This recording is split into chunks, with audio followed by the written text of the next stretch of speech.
Hi, it's the M.L.M for the Soul channel. I do have a new topic for today. Before I begin, I just would like to say, may the words and expressions of my mouth and the thoughts and meditations of my heart find favor and acceptance before you, Hashem. And some people I thank you've inspired me. Hope they can inspire you as well. And I will have links below this video to their sites. Rabbi Shalom Arish, Rabbi Lazer Brody, Rabbi Yosef Mizrahi, Rabbi Eli Mansour, Rabbi Alon Anava, Rabbi Yuval Avadi, Rabbi Daniel Asser, Nisan Baruch Black, David Sachs, Rabbi Michael Skobek, Jews for Judaism, Rabbi David Ashir, and Rabbi Yaron Ruvain, and Rabbi Yosef Chesney. As well, if you've never checked out this channel before, I will have a link below to my first video, which explains what M.L.M for the Soul means, what it stands for, and what I'm doing. So this is for the upcoming parasha, Parasha Teruma, and this is from the weekly Parasha Insights by Rabbi Eli Mansour, and I call this Positive Influence of Kedusha, and Kedusha means sanctity or holiness. So Parasha Teruma tells of Hashem's instructions to Bnei Israel regarding the construction of the Mishkan, which is a sanctuary that served as a temporary Beit HaMikdash until Bnei Israel entered the land of Israel, and were able to build a permanent Beit HaMikdash in Yerushalayim. So the Midrash makes a seemingly peculiar remark to the beginning of this parasha, commenting that this parasha is connected to Hashem's proclamation to the prophet Malachi. Va'ohav et Yaakov ve'et Esav saneti. So I love Yaakov and I despised Esav. Somehow the command to build a Mishkan is associated with this pronouncement, where Hashem affirms that he loves Am Yisrael and dislikes the wicked nation of Esav. How? So the Karen Shlomo, who is Rav Shlomo Halberstam, he offers an explanation based on a teaching of the Or HaChaim, which is Rav Chaim ben Attar, regarding Hashem's special love for Bnei Israel. The Talmud famously relates that before Hashem offered the Torah to Bnei Israel, he first offered it to the other nations, each of whom rejected it upon hearing what it entails. The Or HaChaim commented that Hashem, in his infinite love for Bnei Israel, always intended for us to receive the precious Torah and not the other nations. And therefore, before offering Bnei Israel the Torah, he brought them to Har Sinai, a place with inherent Kedusha, which is sanctity, which would undoubtedly influence them to accept the Torah. When offering the Torah to the other nations, Hashem went to them in their lands, which was places of impurity.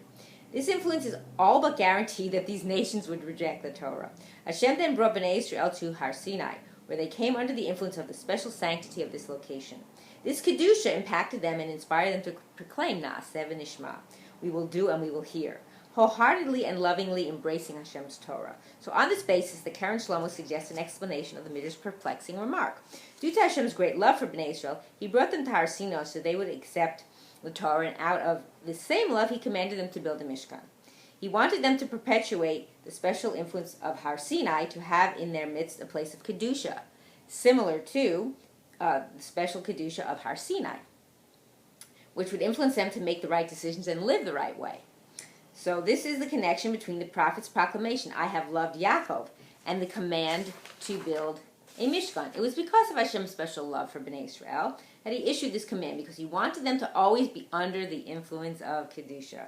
So living in a society with a foreign culture and foreign values, we do not even realize how much we're influenced by these values and by society's lifestyle. Rahman al-Islam, it's like sad to say, it's true. So the society around us has values and beliefs that are completely at odds with ours, and encourage a lifestyle that is in many ways diametrically opposed to the way the Torah wants us to live. Whether we recognize it or not, we are influenced by this spiritually hostile culture. We might think we are protected, but we are not. So Hashem, in his infinite mercy, gave us the Mishkan so we can come under the positive influence of Kedusha, the influence of Sinai. Today, of course, we don't actually have a Mishkan, but instead we have our synagogues, yeshivot, and Torah classes. And I wanted to say my own point, and also online. There's online websites listed below. I have, like I mentioned, the rabbis that I mentioned. I have links below, and CDs you can get, and Sfarim, books, Judaic. So there's lots of ways to do it. Baruch Hashem. So it is imperative. This is key. It is imperative for all of us to ensure we come under this influence, to counter the influence of general society. It is actually imperative, and it's sad to say that there are people I know who've unfortunately come under the influence of the society we live in and have changed in so many ways, and it's shocking. It's very sad that that's the way the world has turned out. Like people that you knew who were observant or keeping things, and now it's a sad story.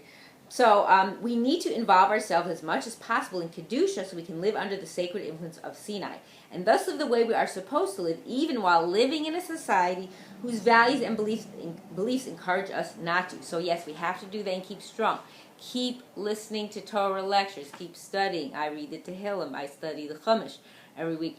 You have to keep kind of, so to speak, drilling it into your system. I've mentioned this before. What I do too is I have a CD player, portable. You can get one, online.